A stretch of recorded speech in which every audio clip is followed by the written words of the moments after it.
Bismillahirrahmanirrahim.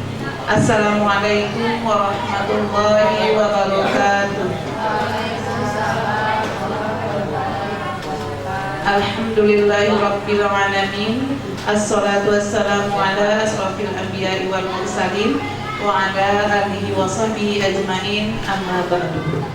Syukur alhamdulillah sama-sama kita ucapkan kehadirat Allah Subhanahu wa taala, yang mana pada siang hari ini kita bisa berkumpul di ruangan ini dalam rangka mengikuti desiminasi aksi nyata modul 1.4 Ustazah Suci Febrianingsih sebagai calon guru penggerak angkatan 11 Kota Sungai Penuh. Kemudian salawat keliling salam tak lupa selalu tercurah buat baginda Rasulullah Shallallahu Alaihi Wasallam dengan ucapan Allahumma sholli ala Muhammad wa ala ali Muhammad. Baiklah, yang kami hormati Kepala Sekolah SDIT Amanah Kota Sungai Penuh Ustazah Tika Maliati SPD, kemudian Ustazah Suci Febrianingsih selaku calon guru penggerak angkatan 11 Kota Sungai Penuh, kemudian Ustadz dan Ustazah yang berhadir pada siang hari ini yang kami muliakan. Baiklah, di sini kami akan membuka acara kita pada siang hari ini. Mari sama-sama kita buka dengan membaca ta'awudz dan basmalah. Dan kita awali acara kita dengan tilawah Quran yang akan dibacakan oleh Ustadz Ahmad Kausari. Kepada Ustadz kami silakan. Assalamualaikum warahmatullahi wabarakatuh.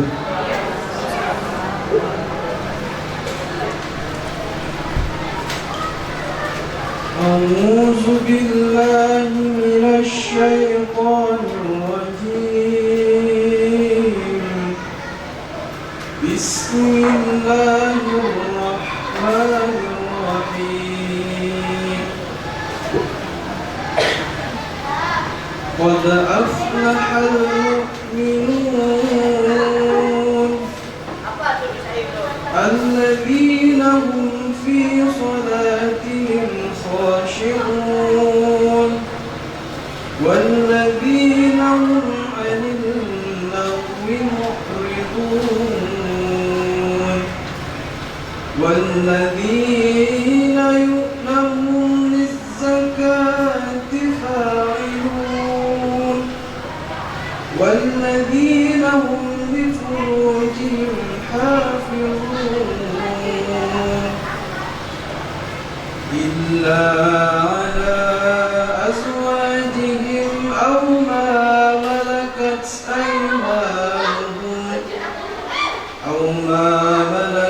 أيمانهم فإنهم غير ملومين.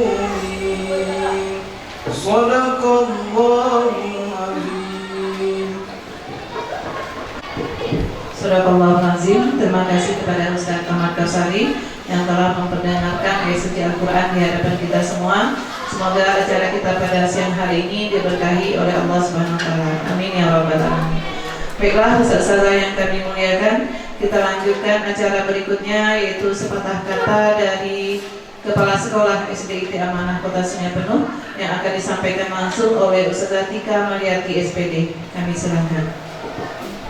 Bismillahirrahmanirrahim. Assalamualaikum warahmatullahi wabarakatuh. Ya, apa kabar ustazah semuanya? Alhamdulillah bahagia ya. Alhamdulillahirabbil alamin. Assalatu wassalamu ala asrofil anbiya'i wal mursalin wa ala alihi wa sahbihi rasulillahi ajma'in. Rabbi shrah li sadri wa yassir li amri wahlul 'uqdatam min lisani yafqahu qawli. Alhamdulillah, puji dan syukur sama-sama kita panjatkan kehadirat Allah Subhanahu wa taala, yang mana berkat limpahan rahmat dan karunia dari Allah Subhanahu wa taala, kita semua dapat diberikan kesempatan dan juga kesehatan sehingga kita dapat berkumpul bersama dalam rangka mengikuti desiminasi aksi nyata modul 1.4 tentang budaya positif yang akan disampaikan oleh Ustazah Suci Febrianingsih. Salawat dan salam tak lupa pula kita hadiahkan buat Nabi Muhammad SAW dengan ucapan Allahumma sholli ala sayyidina Muhammad wa ala ali sayyidina Muhammad. Yang Ana hormati calon guru penggerak Angkatan 11 Kota Sungai Penuh atas nama Ustazah Suci Febrianingsih SPD. Selanjutnya Ustadz dan Ustazah yang berbahagia. Terima kasih atas kesempatannya yang telah diberikan oleh Ustazah Suci kepada kami semua sudah hadir dalam ruangan ini untuk mengikuti diseminasi aksi nyata modul 1.4 tentang budaya positif. Nah, Ustadz dan Ustazah, harapan Ana nantinya semoga apa yang disampaikan oleh Ustazah Suci Febrianingsih bersama kita semua itu dapat kita ambil pelajarannya, dan semoga juga tentang budaya positif ini dapat kita terapkan di sekolah kita. Banyak sekali ilmu yang akan kita peroleh dari Ustazah Suci nanti. Bagi Ustazah yang penasaran dan ingin bertanya kepada Ustazah Suci, insya Allah nanti boleh disampaikan sama Ustazah Suci dan insya Allah akan dijawab langsung oleh calon guru penggerak Angkatan 11 Kota Sungai Penuh atas nama Ustazah Suci. Semangat semuanya Ustazah. Iya, sedekah senyum dulu Ustazah. Nah, iya, alhamdulillah ya. Demikianlah yang dapat Anda sampaikan. Harapannya kita tetap semangat mengikuti diseminasi ini dari awal hingga akhir nanti. Akhirul kalam, billahi taufiq wal hidayah. Wassalamualaikum warahmatullahi wabarakatuh. Terima kasih kita ucapkan kepada Ustazah Tika Mulyati yang telah menyampaikan kata sambutannya di hadapan kita semua. Baiklah Ustazah, marilah kita sama-sama mendengarkan pemaparan dari diseminasi oleh calon guru penggerak Suci Febrianingsih SPD yang akan menyampaikan tentang budaya positif modul 1.4 pendidikan guru penggerak Angkatan 11. Kepada Ustazah Suci Febrianingsih kami silakan. Assalamualaikum warahmatullahi wabarakatuh. Waalaikumsalam warahmatullahi wabarakatuh. Ya, alhamdulillahirabbil alamin. Assalatu wassalamu ala asrofil anbiya'i wal mursalin wa ala alihi washabihi rasulillahi jama'i. Amma ba'du. Yang Ana hormati kepala sekolah yang berkenan hadir mengikuti diseminasi aksi nyata modul 1.4 budaya positif. Yang Ana hormati dan Ana ucapkan terima kasih banyak ustazah yang telah meluangkan waktunya untuk dapat hadir mengikuti diseminasi aksi nyata modul 1.4 budaya positif.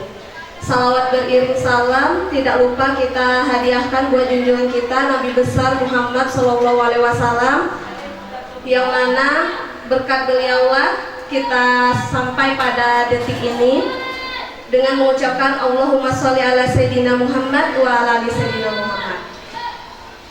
Ustazah, di sini saya Suci Febrianingsih merupakan CGP pada angkatan 11 yang mengikuti program guru penggerak angkatan 11 Kota Sungai Penuh, di mana di sekolah kita ini, di sekolah Islam Terpadu terdapat 5 orang CGP, di mana ada Ustadz Maradona yang berada di SMP, Ustazah Linda, Ana sendiri, Ustadz Dodi Putrayadi, dan juga Ustadz Satria. Jadi kami berlima sudah mengikuti kurang lebih 2 bulan mengikuti pendidikan ini, yaitu pada detik ini sampai pada memasuki modul 2.1, dan kami sudah melewati 4 modul dan selesai pretestnya kemarin. Di sini kami terbagi menjadi 4 kelas, di mana Ana sendiri bersama Ustadz Dodi Putrayadi memiliki kelas dengan fasilitator yang sama, yaitu Ibu Rika Apriani MPD, dan pengajar praktik yang berbeda. Ana sendiri pengajar praktik yaitu Bapak Mawazi MPD. Beliau adalah kepala sekolah SMA 1 Sungai Penuh, dan beliau sudah 2 kali melakukan pendampingan terhadap Ana di sini gitu. Budaya positif ini merupakan transformasi dari pendidikan ustazah, di mana filosofi pendidikan Ki Hajar Dewantara, di mana tujuannya yaitu menuntun peserta didik untuk mencapai kodratnya berada di lingkungan masyarakat maupun memerdekakan mereka. Jadi kita sebagai guru ini menurut tujuan Ki Hajar Dewantara itu kita menuntun peserta didik, bukan menuntut mereka. Menuntun di sini artian kita mengikuti apa yang ada pada peserta didik tersebut sesuai kebutuhannya gitu. Kita tidak menuntut mereka harus seperti ini, mereka harus seperti ini, sesuai dengan keinginan kita, karena secara filosofi pendidikan Ki Hajar Dewantara ini seorang pendidik itu berhamba pada murid. Kita yang berhamba. Biasanya kita hanya mengikuti keinginan kita. Peserta didik ini harus seperti ini, sesuai dengan keinginan kita. Padahal kita tahu mereka itu berbeda-beda. Ada yang cepat dalam menangkap pelajaran, ada yang susah dalam menangkap pelajaran. Jadi berbeda-beda, gaya belajar pun berbeda-beda, seperti itu ya. Di sini ada teori kontrol. Kita di sini Anda tidak bisa mengontrol orang lain, hanya Anda yang bisa mengontrol diri sendiri. Setuju tidak, Ustazah, bahwa yang mengontrol kita itu kita sendiri, tidak bisa orang lain yang mengontrol kita. Setuju ya? Ya, lalu semua perilaku memiliki tujuan. Model berpikir menang-menang, kolaborasi dan konsensus menciptakan pilihan-pilihan baru. Pengembangan komunitas berbasis aset atau kekuatan. Realitas kebutuhan kita itu berbeda. Kita berusaha memahami pandangan orang lain tentang dunia. Setiap orang memiliki gambaran yang berbeda. Jadi pada budaya positif ini kita akan mengetahui apa saja makna disiplin, teori motivasi, lalu posisi kontrol, dan juga kebutuhan dasar manusia.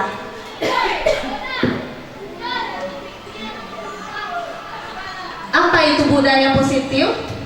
Budaya positif itu sebuah lingkungan atau sistem di mana nilai-nilai positif, sikap yang konstruktif, dan perilaku yang saling menghormati menjadi norma dan kebiasaan sehari-hari.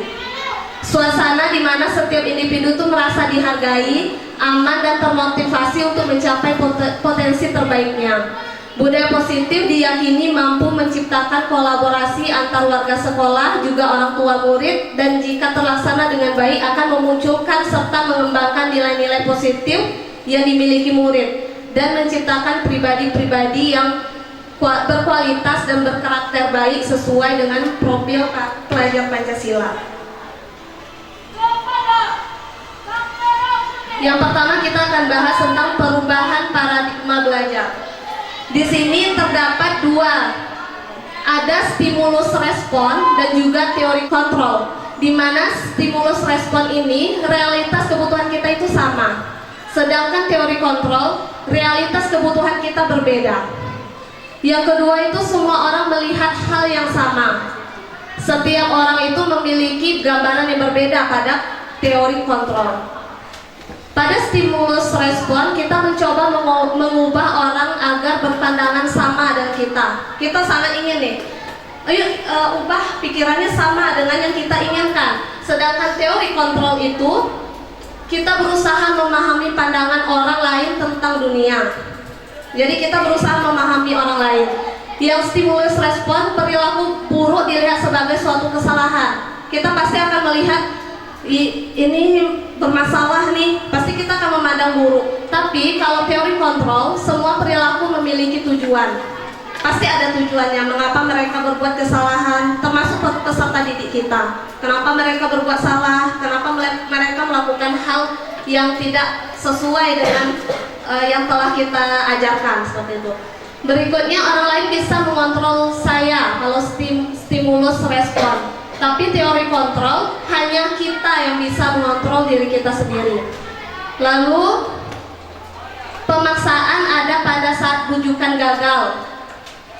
Pada teori kontrol, kolaborasi dan konsensus menciptakan pilihan-pilihan baru. Kita perlu adanya kolaborasi dalam teori kontrol. Lalu, stimulus respon model berpikir itu menang atau kalah. Ini kalau tidak menang ya kalah gitu. Kalau teori kontrol, model berpikir itu yang terjadi, orang menang kita juga menang, seperti itu. Yang ketiga, motivasi perilaku manusia. Di sini ada 3 motivasi yang kita sering terjadi dengan kita apa kira-kira?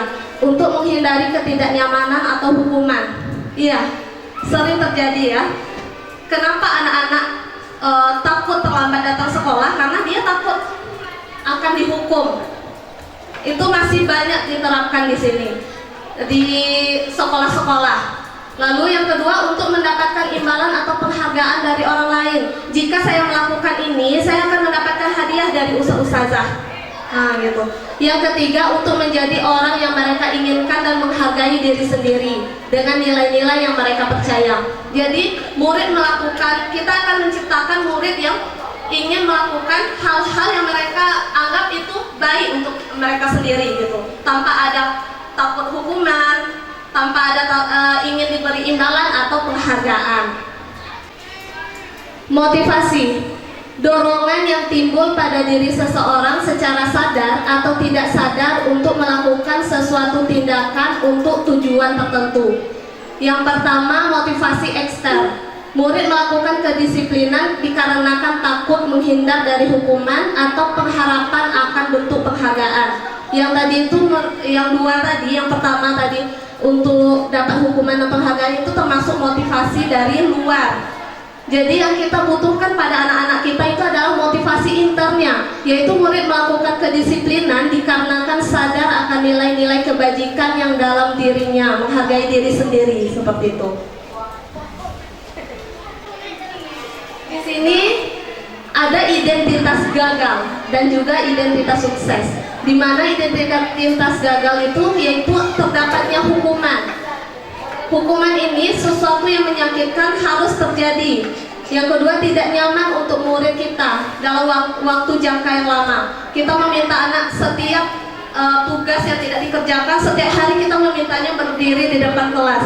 Itu sudah akan dalam waktu jangka yang lama mereka akan mengingat bahwa hukuman dari ustazah suci misalkan. Terus ini setiap belajar dapat hukuman, setiap belajar dapat hukuman. Berikutnya, korban mendapatkan keadilan. Misalkan terjadi percekcokan antara anak kita menghukum yang bersalah tadi, hanya menghukum yang bersalah. Lalu korbannya bagaimana? Korbannya saja yang adil ya. Kita tidak menyelesaikan, kita tidak tahu kebutuhan apa yang mereka butuhkan. Kita tidak tahu mereka kenapa melakukan hal itu, gitu ya. Yang berikutnya, murid akan tersakiti, tentu ya. Kalau hukuman itu mereka akan tersakiti, baik secara psikologisnya maupun fisiknya. Identitas sukses, ini yang dikatakan disiplin. Yang pertama, konsekuensi. Kita tidak memberikan hukuman, tetapi kita memberikan konsekuensi. Di sini sesuatu harus terjadi. Karena mereka melakukan ini, kita sudah melakukan perjanjian terlebih dahulu terhadap mereka. Jika mereka melakukan hal ini, maka ada konsekuensinya, tapi bukan hukuman. Tidak nyaman untuk murid untuk jangka pendek. Lalu korban bisa diabaikan. Murid atau anak dibuat tidak nyaman. Berikutnya yaitu restitusi. Yang paling baik ini adalah restitusi. Identitas suksesnya, karena restitusi itu merupakan pilihan. Jadi mereka sendiri yang menentukan bagaimana mencari solusi dalam permasalahan mereka. Yang kedua, menguatkan untuk murid atau anak dalam jangka waktu panjang.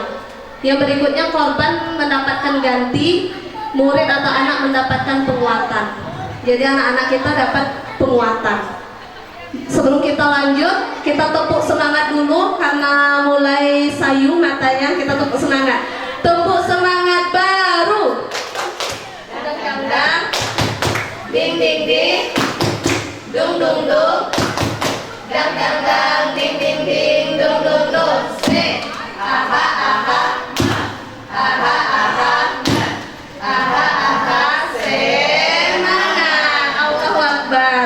Sudah semangat Ustazah? Iya, masih panjang lagi ya. Di sini termasuk contoh-contohnya, perbedaannya termasuknya contoh-contohnya. Hukuman, contohnya murid disuruh berdiri di depan kelas, itu termasuk hukuman.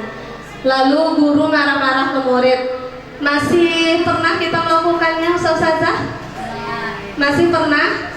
Masih ya. Kita akan berusaha ya Ustazah untuk mengurangi hukuman ini, termasuk diri anak sendiri. Yang berikutnya, murid disuruh menulis saya tidak terlambat lagi sebanyak 100 kali. Sering kita gunakan itu ya. Pernah juga istighfar antum sampai 100 kali. Pernah tidak? Pernah. Ya. Seharusnya kita tanyakan dulu, kita lakukan dulu restitusinya ya.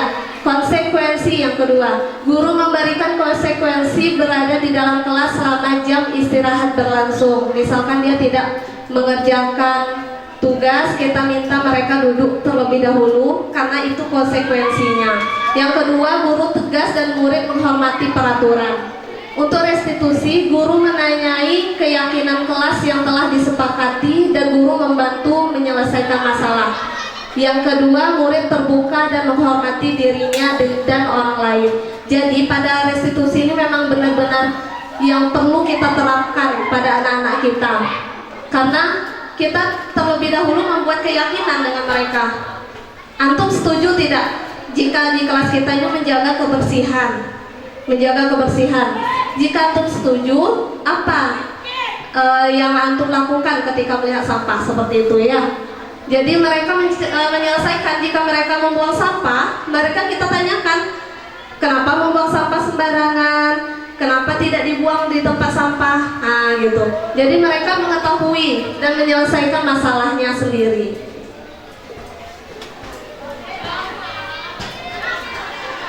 Konsep disiplin dengan pendekatan restitusi ini adalah sebuah cara menanamkan disiplin pada murid kita. Jadi tidak selalu harus dengan hukuman, penghargaan yang berlebihan, ataupun konsekuensi yang terlalu berlebihan. Di sini kita masuk ke restitusi. Ini yang perlu kita terapkan. Restitusi adalah proses menciptakan kondisi bagi murid untuk memperbaiki kesalahan mereka sehingga mereka bisa kembali kepada kelompok mereka dengan karakter yang lebih kuat.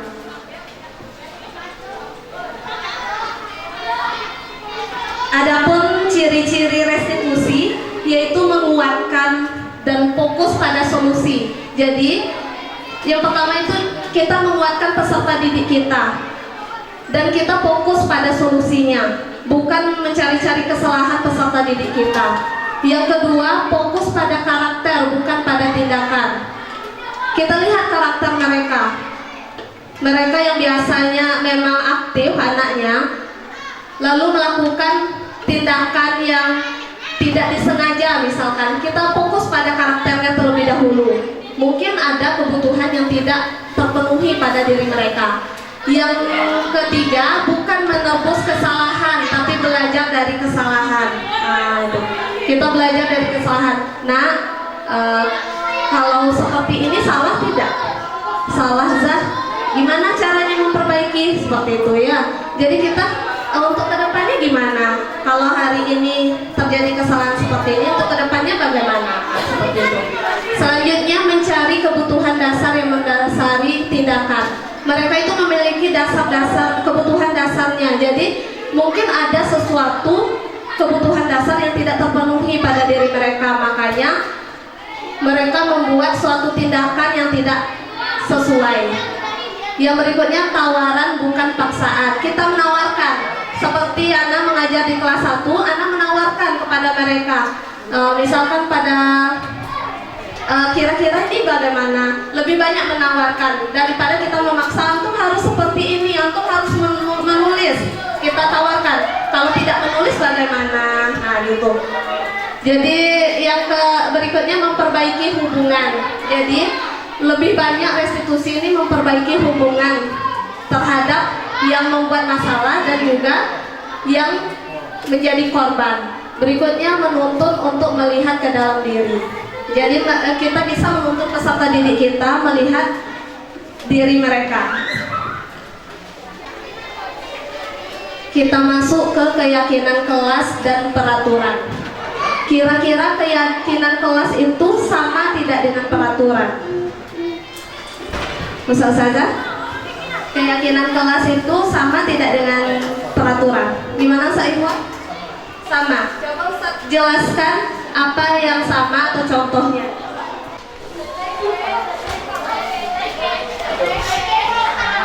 Assalamualaikum warahmatullahi wabarakatuh.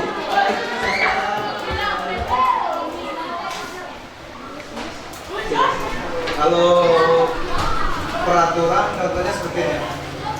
Kalau yang terlambat dikasih hukuman. Kalau untuk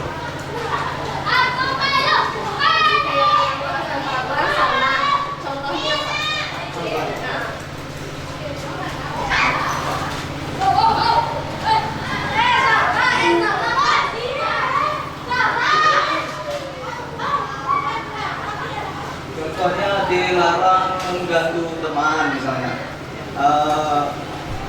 Kalau antum mengganggu teman, nanti konsekuensinya seperti apa gitu.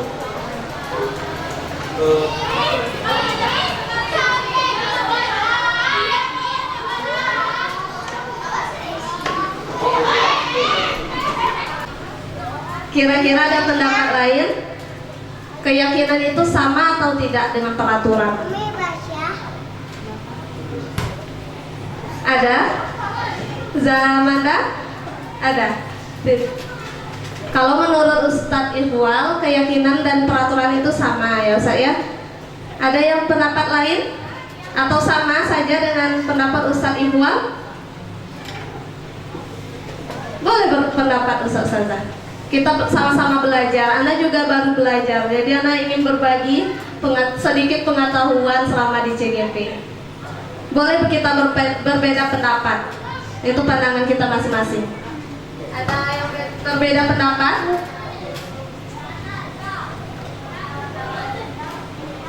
Iya, kalau tidak ada yang ingin memberikan pendapat lain, keyakinan kelas itu suatu yang diyakini bersama yang berasal dari penyatuan pikiran untuk menjadikan nilai-nilai kebaikan untuk diturunkan di kelas. Itu keyakinan kelas. Berarti dilakukan bersama-sama. Kita dengan peserta didik kita. Kita meminta peserta didik kita, ayo kita sama-sama buat keyakinan kelas kita. Disetujui oleh dua belah pihak.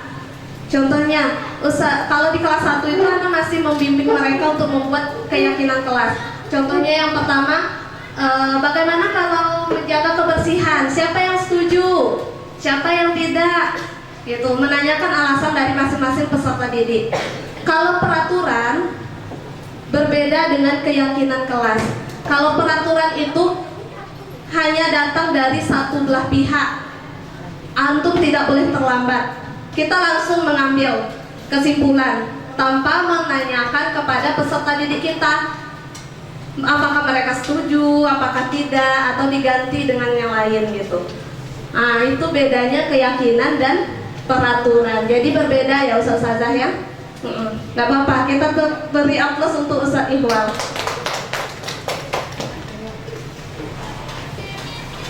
Adapun dalam pembuatan keyakinan kelas, boleh tidak kita membeli keyakinan kelas di online? Kan ada tuh yang jual-jual keyakinan kelas, dijual keyakinan kelas, dijual 5S. Kalau 5S tuh banyak juga tuh. Pokok yang hiasan kelas dijual. Boleh tidak kita membeli keyakinan kelas? Kira-kira? Tidak boleh ya saya? Iya, betul sekali. Karena keyakinan kelas tadi sudah jelas, kita membuatnya bersama-sama, disetujui oleh kedua belah pihak yang berada di dalam kelas tersebut.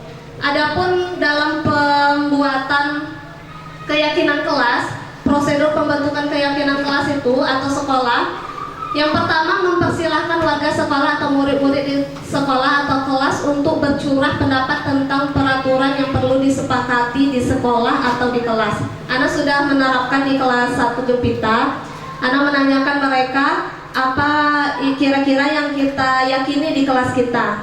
Beberapa ada yang mengangkat tangan, Zah gimana kalau ini, gimana kalau ini. Dan itu perlu bimbingan kita, terutama kelas rendah. Tapi kalau untuk kelas tinggi, mereka sudah bisa, kita gunakan stick note. Stick note nanti mereka menempelkan apa menurut pendapat mereka yang harus dilakukan di kelas. Misalkan boleh makan di kelas Zah, catatan tidak boleh banyak. Nah, itu kan macam-macam anak kita. Jadi kita dengarkan terlebih dahulu apa pendapat-pendapat dari mereka.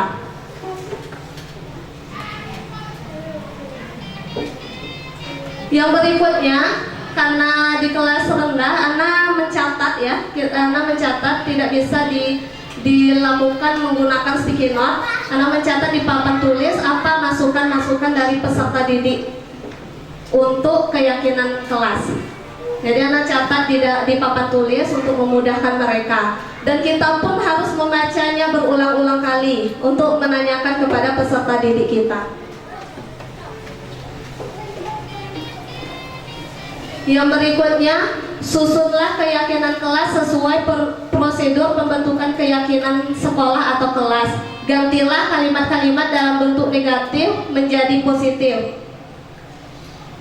Contohnya, jangan buang sampah sembarangan. Kita ganti dengan menjaga kebersihan kelas gitu. Kita upayakan jangan menggunakan kata tidak boleh, jangan, nah seperti ini.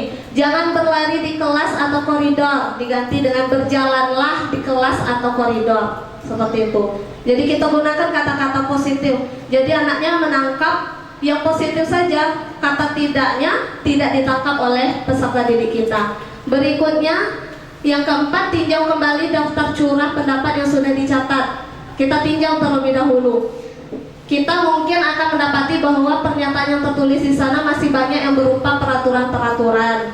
Selanjutnya kita ajak murid-murid kita untuk menemukan nilai-nilai kebajikan atau keyakinan yang dituju dari peraturan tersebut. Contohnya, berjalan di kelas, dengarkan guru, datang tepat waktu. Kita bisa buat jadi satu atap gitu, satu payung yang itu saling menghormati.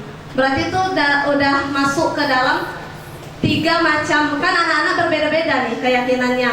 Jadi yang sama kita buat satu. Misalkan jangan mencuri punya teman, pinjamlah pensil punya teman dengan cara yang baik-baik. Bisa kita buatkan jadi satu, yaitu jujur. Nah gitu. Berikutnya, tinjau ulang keyakinan kelas secara bersama-sama.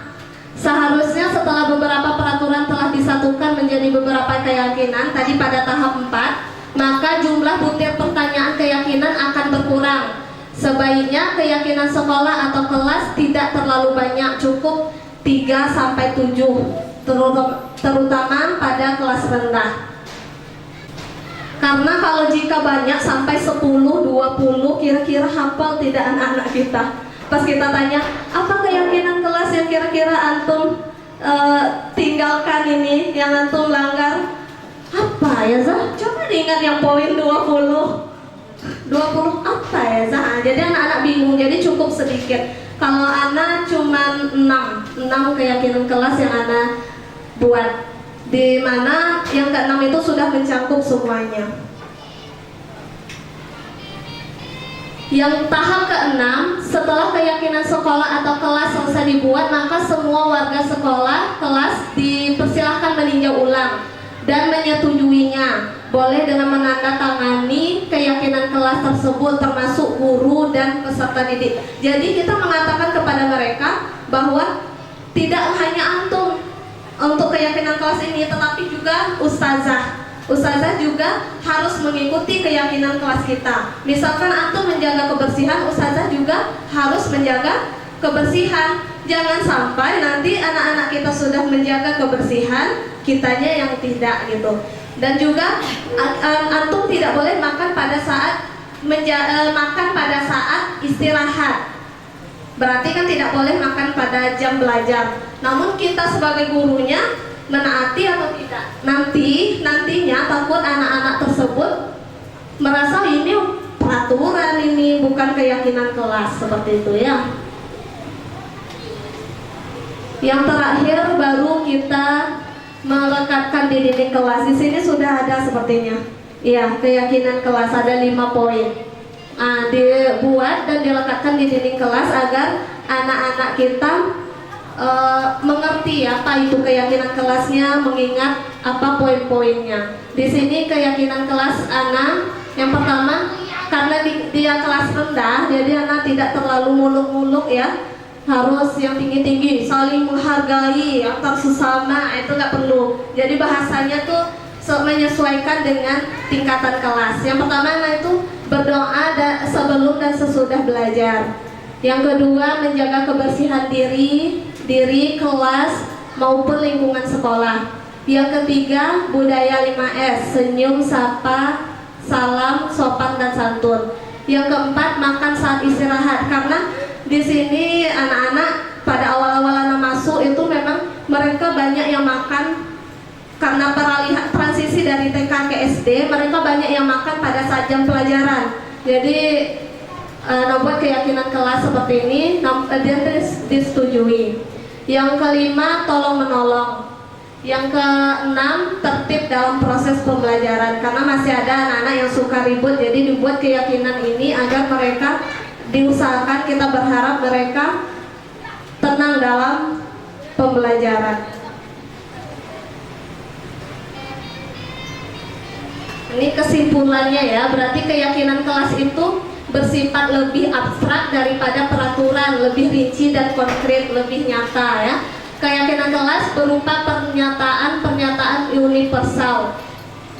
Pernyataan keyakinan kelas senantiasa dibuat dalam bentuk yang positif. Tadi kata-katanya harus positif. Keyakinan kelas hendaknya tidak terlalu banyak sehingga mudah diingat. Yang berikutnya, keyakinan kelas sebaiknya sesuatu yang dapat diterapkan di lingkungan tersebut. Yang berikutnya, semua warga kelas hendaknya ikut berkontribusi dalam pembuatan keyakinan kelas lewat kegiatan curah pendapat yang tahap awal. Lalu bersedia meninjau kembali kegiatan keyakinan kelas dari waktu ke waktu. Kira-kira ada yang ingin ditanyakan, Ustazah? Sebelum kita masuk ke materi selanjutnya. Assalamualaikum warahmatullahi wabarakatuh. Terima kasih kepada Ustaz Suci. Ya, ini saya tanyakan, bagaimana cara membuat murid tidak lupa akan keyakinan yang sudah mereka buat dan disepakati bersama, serta bagaimana strategi yang tepat agar murid dapat melaksanakan keyakinan secara konsisten. Itu pertanyaan dari saya. Ya, terima kasih Ustadz Yogi. Bagus sekali pertanyaannya. Kita beri A+ terlebih dahulu. Pertanyaan dari Ustadz Yogi, bagaimana agar anak-anak mengingat keyakinan kelas yang telah kita sepakati bersama, lalu agar mereka melaksanakannya dengan baik.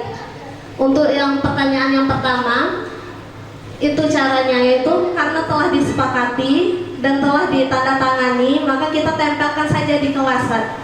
Mereka yang akan selalu melihat dan kita juga selalu mengingatkan. Misalkan mereka buang sampah nih sembarangan, nah ada sampah tuh, mereka nggak mau ngambil nih, bukan sampah anak, bukan sampah anak kelas 1 ya saya, bukan sampah anak, sampai nangis. Nah, kira-kira keyakinan kelas kita kemarin apa nak? Poin yang ini. Karena sedikit ya saya, jadi usahakan sedikit, jangan terlalu banyak. Kalau 20 itu anak-anak nggak ingat. Jadi untuk keyakinan kelas cukup sedikit, nanti kita sampaikan. Kemarin kita udah berjanji ya, udah ada keyakinan kelas menjaga kebersihan. Sampah siapapun itu, kita semua bertanggung jawab untuk menjaga kebersihan kelas kita. Nah, seperti itu. Cara agar anak-anak itu ingat dan mau melakukan keyakinan kelas itu, terkadang ada beberapa anak masih melanggar, Ustaz. Itu kita mengusahakan untuk mereka untuk meyakini keyakinan kelas mereka. Beberapa anak tuh pasti ada yang melanggar, masih belum bisa terlalu melaksanakan keyakinan kelas. Namun kita memberi motivasi kepada mereka seperti itu, memberi motivasi mereka terus, mengingatkan mereka terus apa-apa saja gitu. Sebelum memulai pembelajaran, misalkan kita ingatkan gitu. Anak terutama di kelas itu memang menjaga kebersihan harus gitu, Ustaz. Jadi setiap mau belajar harus ngecek dulu nih sampah di bawah meja, di bawah laci. Sebelum bersih belum boleh mulai belajar. Itu contohnya mungkin Ustaz Yogi. Iya, terima kasih Ustaz Yogi untuk pertanyaannya. Ada lagi yang ingin ditanyakan Ustadz Ustazah?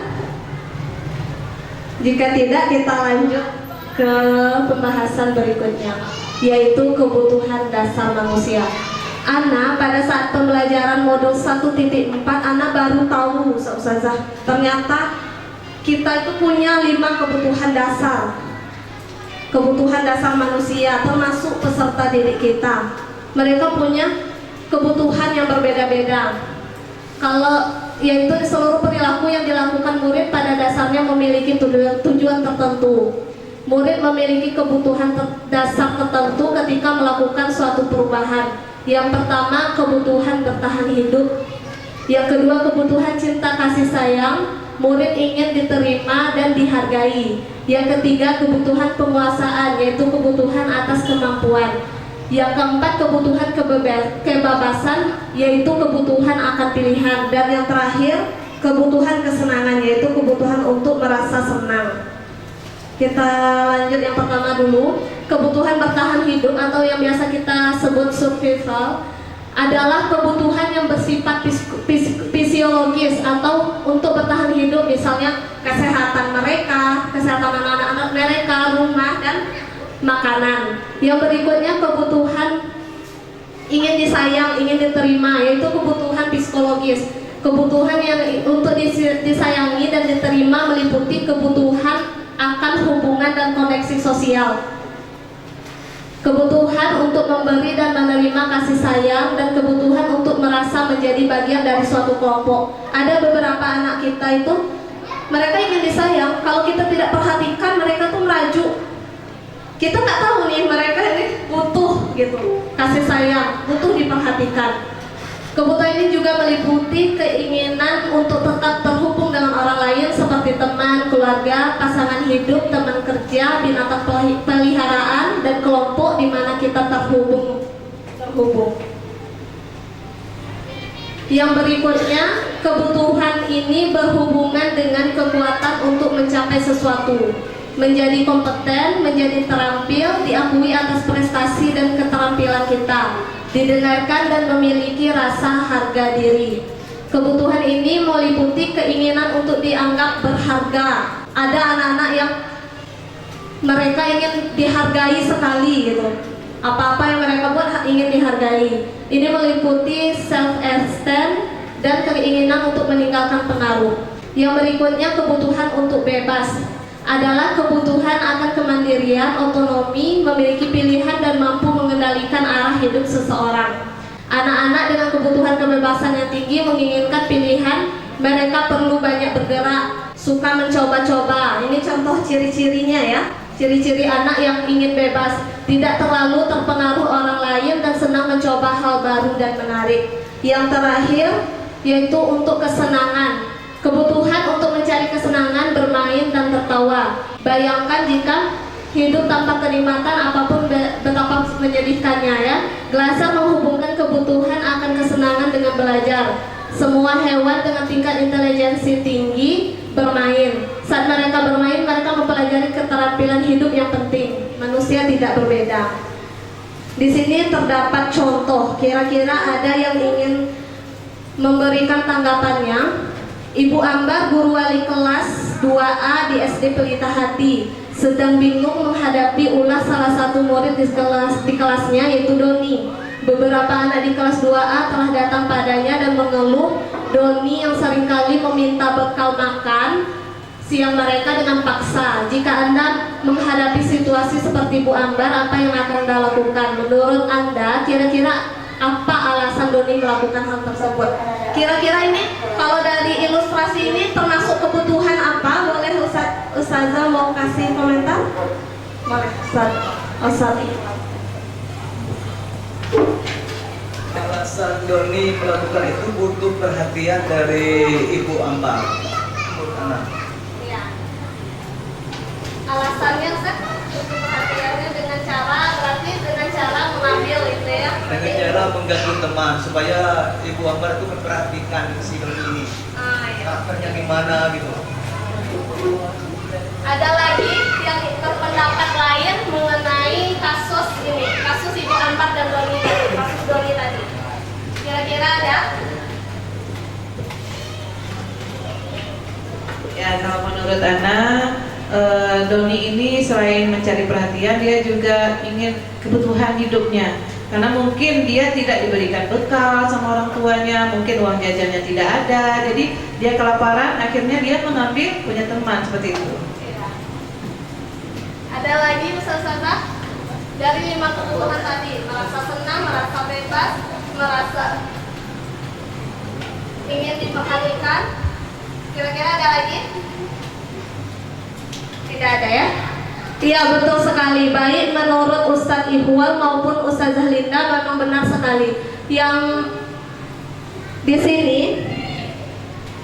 yang pertama bisa jadi Doni, dalam kasus Doni ini adalah kebutuhan yang pertama tadi, kebutuhan bertahan hidup. Mungkin ia lapar, orang tuanya tidak memberikan bekal, jadi dia butuh untuk bertahan hidup, dia makanlah yang punya temannya tadi ya. Semuanya dia comot gitu. Yang kedua bisa jadi juga dia ingin diperhatikan, disayang. Jadi ketika teman-temannya mengadu, dia merasa diperhatikan oleh gurunya. Nanti guru mengadu lagi ke orang tua kan, merasa diperhatikan lagi dengan orang tuanya. Jadi benar ya yang disampaikan Ustazah Linda dan Ustadz Ihwal. Bagaimana yang ketiga? Yang ketiga, dia merasa hebat, penguasaan ini, merasa dia hebat kalau dia, jadi teman-temannya tetap memberikan makanan, teman-temannya takut terhadap dia. Dia merasa membutuhkan kebutuhan itu. Jadi adanya kekuasaan ya, dia butuh kekuasaan. Dia ambil punya temannya, teman aku nih bisa lah nih, gitu ya. Yang berikutnya, dia merasa bosan dengan bekal makanan yang dibawa ibunya dari rumah, karena ibunya selalu membawakan bekal yang sama. Bisa jadi mungkin setiap hari ibunya memberikan dia telur ceplok terus gitu, ayam terus setiap hari. Jadi dia ingin mencoba makanan teman-temannya. Ini yang dinamakan kebebasan. Dia butuh kebutuhan dasar kebebasan. Yang berikutnya, yang terakhir yaitu melakukan karena iseng, mencari kesenangan, usil lah. Banyak anak-anak yang seperti itu. Mereka usil-usil ngambil punya teman. Dia bahagia. Kita nggak tahu dia kenapa dia mengambil makanan teman-teman. Mungkin dia butuh kesenangan, butuh setelah mengambil makanan teman dia bahagia sekali rasanya. Mungkin dia membutuhkan kesenangan, kebutuhan dasar kesenangan. Berikutnya yaitu posisi kontrol guru. Ada posisi kita sebagai penghukum, sering Ustazah? Iya, masih sering ya. Kita menjadi di posisi kontrol guru ini sebagai penghukum. Yang kedua, pembuat rasa bersalah, sering Ustazah? Pernah kira-kira kita membuat rasa bersalah kepada anak-anak kita? Antum ini garantung, nanti Ustazah dimarah kepala sekolah Ustazah Tika nih ya. Antum ini gara-gara antum betul terus terlambat. Itu termasuk pembuat rasa bersalah. Yang ketiga adalah teman. Yang keempat adalah pemantau. Kalau yang teman ini kita akrab-akrab lah dengan anak-anak itu dalam menyelesaikan masalah. Pemantau ini kita memantau mereka. Yang terakhir adalah manajer. Untuk lebih jelasnya kita sama-sama saksikan 5 posisi kontrol.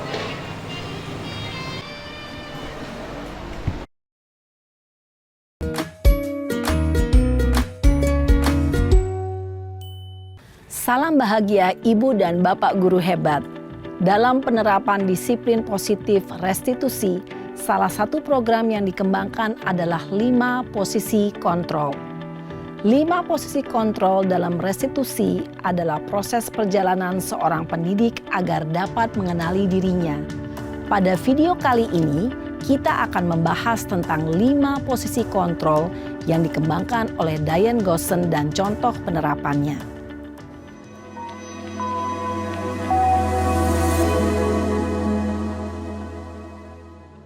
5 posisi kontrol itu adalah: 1. Posisi penghukum. 2. Posisi pembuat merasa bersalah. 3. Posisi teman. 4. Posisi pemantau atau monitor. Dan 5. Posisi manajer. Untuk lebih memahami kelima posisi tersebut, mari kita saksikan kasus Naren yang terlambat hadir 20 menit di sekolah dan melihat bagaimana kelima posisi kontrol dalam menghadapi masalah tersebut.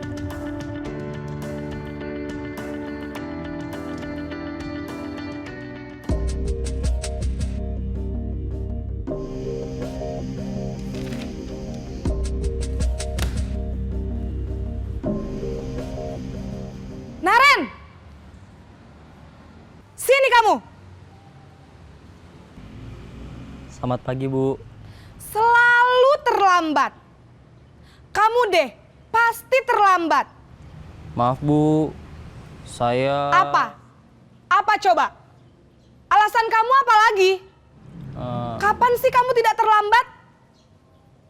Malas sekali ya kamu jadi anak. Saya... Dasar pemalas. Gak kapok-kapok sih kamu. Sudah berapa kali terlambat? Sana, kamu keliling lapangan basket 2 kali. Kenapa saya harus keliling lapangan basket, Bu? Kenapa? Kamu mau lawan ibu? Berani-beraninya jawab. Sudah terlambat, masih berani jawab pula. Sekarang, keliling lapangan basket 5 kali sekalian. Biar kapok. Cepat, pergi sana ke lapangan basket. Posisi penghukum biasanya berbicara dengan nada tinggi, menghardik, menunjuk-nunjuk, menyakiti, dan menyindir. Hukuman bisa berupa fisik maupun psikis. Ibu dan bapak guru hebat. Dampak yang terjadi pada murid ketika guru berada pada posisi penghukum adalah murid cenderung akan memberontak, bahkan menyimpan dendam.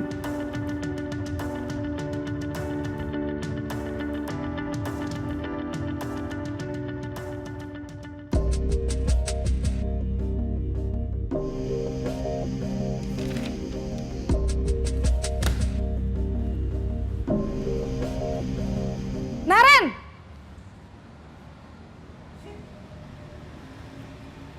Selamat pagi, Bu.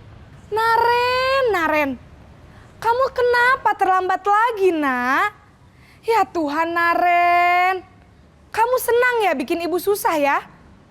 Kalau kamu terlambat lagi, nanti ibu yang ditegur bapak kepala sekolah, Nak. Disangka ibu tidak bisa membina kamu. Duh, gimana ini? Maaf, Bu. Duh Gusti Naren. Kamu suka ya kalau ibu ditegur bapak kepala sekolah? Terus, sekarang ibu harus tulis apa ini di buku absen? Ini kamu sudah sering terlambat loh. Ibu harus apa coba? Maaf, Bu. Maaf sekali. Ya sudah, lain kali jangan bikin ibu susah lagi ya, Nak ya. Ibu tidak akan kuat lagi kalau kamu begini terus. Bisa jantungan kalau ibu ditegur bapak kepala sekolah. Sana cepat ke kelas. Maaf ya, Bu. Maaf sekali. Posisi pembuat rasa bersalah berbicara dengan nada tenang, cenderung lembut. Namun kata-kata yang diutarakan membuat murid merasa menjadi orang yang gagal. Memandang buruk dirinya sendiri, merasa tidak berharga, dan tidak sanggup membahagiakan orang lain. Ketika guru mengambil posisi pembuat rasa bersalah, murid akan menganggap dirinya yang bersalah dan ia akan menyimpan emosi negatif tersebut di dalam dirinya.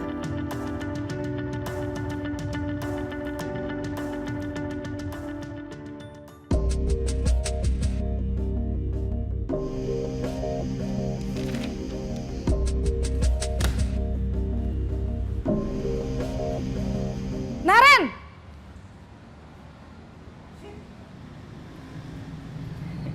Selamat pagi, Bu. Wah, sudah jam berapa ini, Nak? Terlambat lagi ya, sayang? Iya, Bu. Habis Ibu saya lupa bangunkan saya, Bu. Kamu malah menyalahkan ibu kamu. Kamu bukannya anak yang larinya paling kenceng. Kok terlambat sih? Iya, Bu. Saya memang terlambat bangun tadi. Jadi, biarpun saya lari kencang, tetap gak kekejar, Bu. Ya sudah sana. Nanti lain kali larinya lebih kenceng lagi ya. Biar gak terlambat lagi. Bikin seneng ibu. Demi ibu. Bisa kan? Bisa lah, Bu. Ya sudah sana masuk kelas. Ibu beresin urusan absen kamu. Kamu ini ada-ada saja. Dalam posisi teman, guru berbicara dengan nada suara ramah, akrab, cenderung bersenda gurau untuk menjaga suasana tetap santai. Murid akan merasa senang, aman, dan akrab dengan guru. Identitas yang tercipta adalah identitas sukses atau berhasil. Namun, perlu diingat, karena ini masih dorongan eksternal, maka ada faktor ketergantungan dari murid kepada orang tertentu. Di sini, guru absennya, sehingga di lain waktu, murid bisa berperilaku baik, namun hanya kepada orang-orang tertentu saja.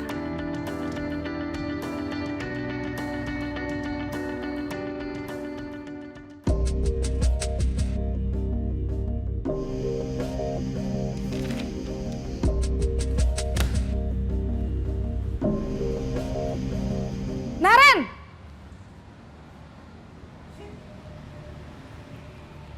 Selamat pagi, Bu. Naren, apa peraturan sekolah kita tentang jam berapa kita harus masuk sekolah, nak? Kita harus di sekolah jam 7, Bu. Iya, betul. Sekarang sudah jam 7.20.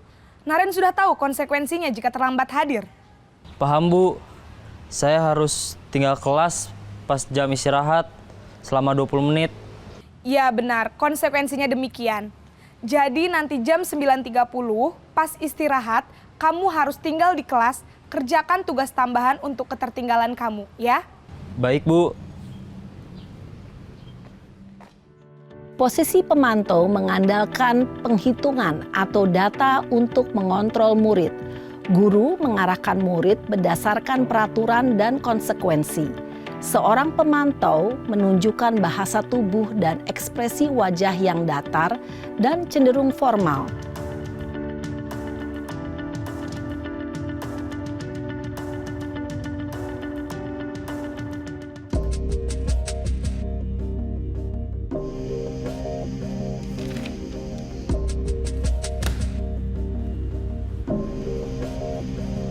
Naren!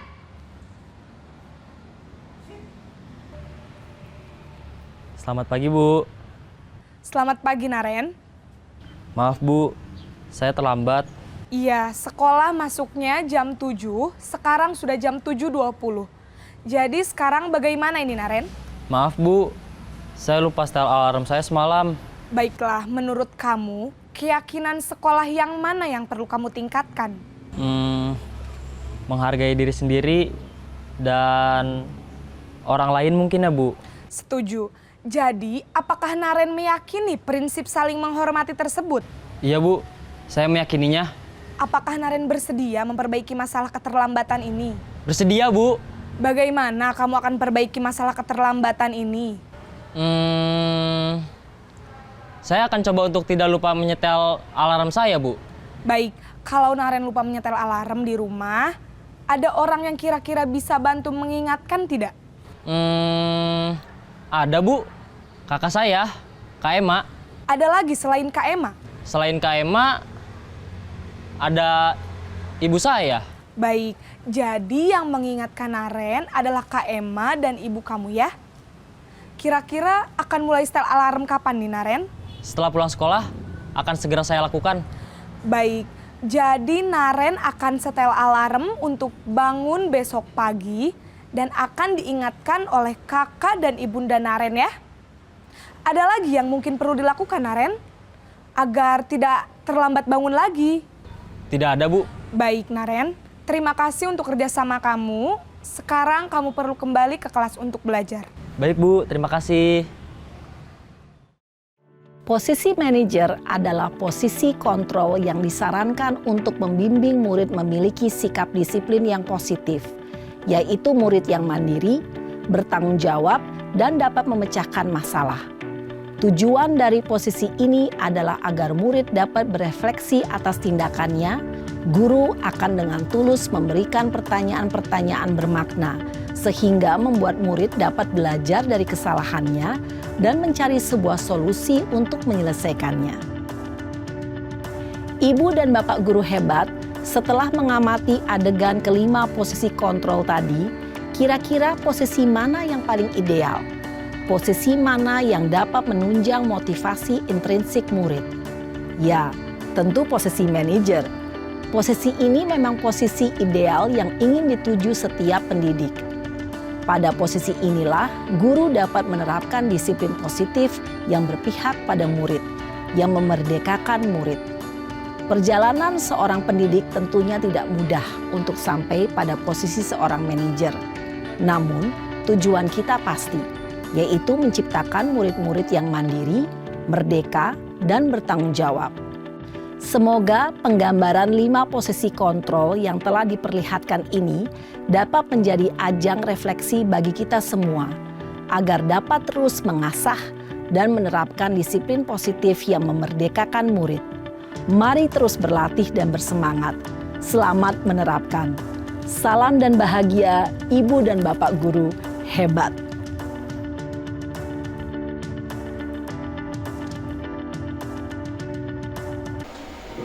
Iya, Ustazah, kira-kira dari 5 posisi kontrol yang kita saksikan tadi, kira-kira posisi kontrol yang bagaimana? Yang paling ideal kita terapkan? Manajer, ya. Sudah pernahkah kita melakukannya? Ada yang pernah ya, ada yang belum. Kira-kira dari 5 posisi kontrol tadi ada yang sudah pernah kita lakukan? Boleh diangkat tangannya, berikan contoh. Misalkan saya pernah loh di posisi kontrol hukum, saya pernah loh di pembuat rasa bersalah. Kira-kira ada tidak? Pernah tidak? Pernah ya? Pernah di posisi, semua posisi mungkin kita pernah. Apalagi teman ini, antum ini, oh dia lulus lah anaknya. Kita pernah melakukan itu. Cuman baik tidak untuk anak-anak? Tidak. Jadi yang paling baik itu adalah posisi manajernya. Ini sudah dijelaskan tadi, perilaku kontrol negatif ada 2, yaitu penghukum dan pembuat merasa bersalah. Kalau untuk perilaku kontrol positif, memang positif untuk yang teman dan pemantau, cuman anak-anak pasti akan melakukannya lagi gitu. Kalau untuk yang baik, mereka sendiri yang datang, motivasinya dari diri mereka, itu posisi kita itu sebagai manajer dalam menyelesaikan masalah mereka.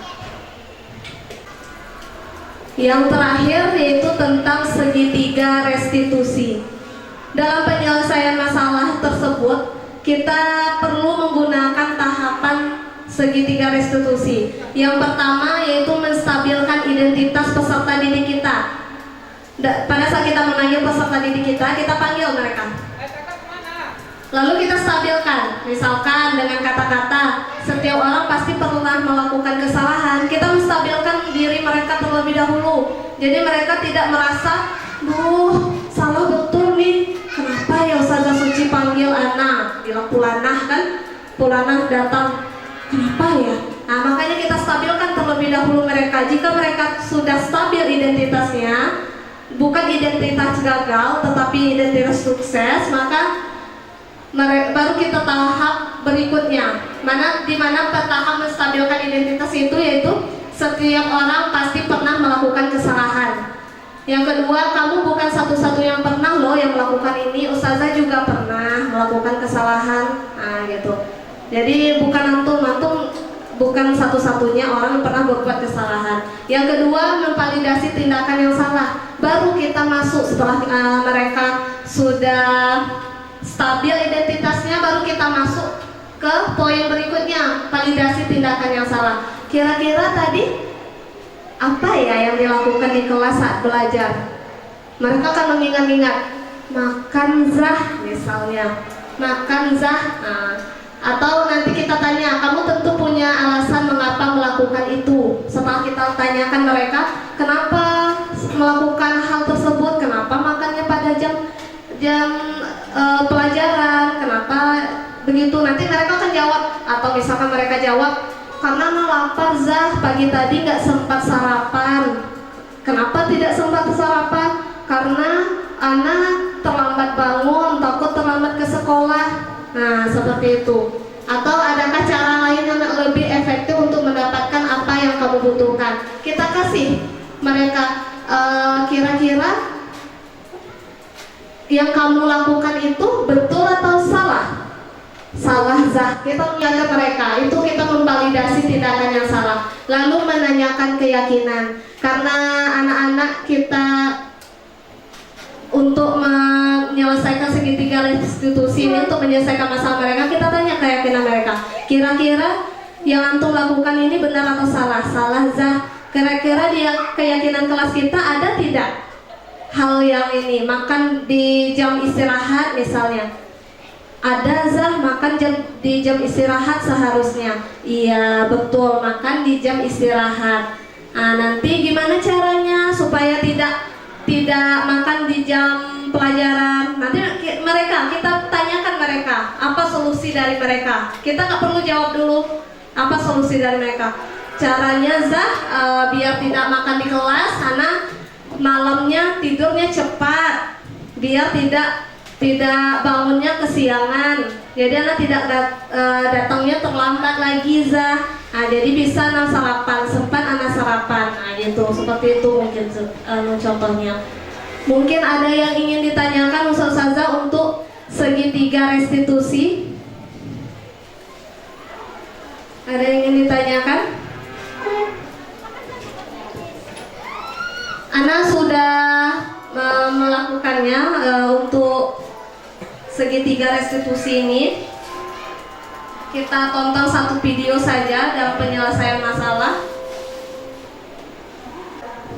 2 kasus. Yang pertama, anak makan saat pembelajaran.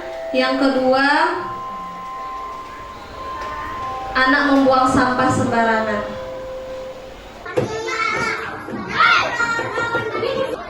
Dan apakah Hamizan tahu kenapa Ustazah memanggil Hamizan ke sini? Tidak tahu. Kira-kira tadi pada saat belajar Hamizan membuang sampah tidak di dalam kelas? Iya. Ustazah di sini tidak mencari siapa yang salah atau tidak menyalahkan Hamizan. Ustazah di sini kita semua kan pernah berbuat salah. Jadi Ustazah di sini kita mencari solusi bagaimana jika Hamizan tidak membuang sampah lagi di kelas. Pasti Hamizan melakukan itu ada sebabnya ya. Kira-kira kenapa Hamizan membuang sampah sembarangan? Malas keluar, karena tong sampahnya di luar ya. Iya, Hamizan lagi malas keluar. Iya, karena lagi membuat tugas ya. Kira-kira itu perbuatan yang benar atau salah membuang sampah di dalam kelas?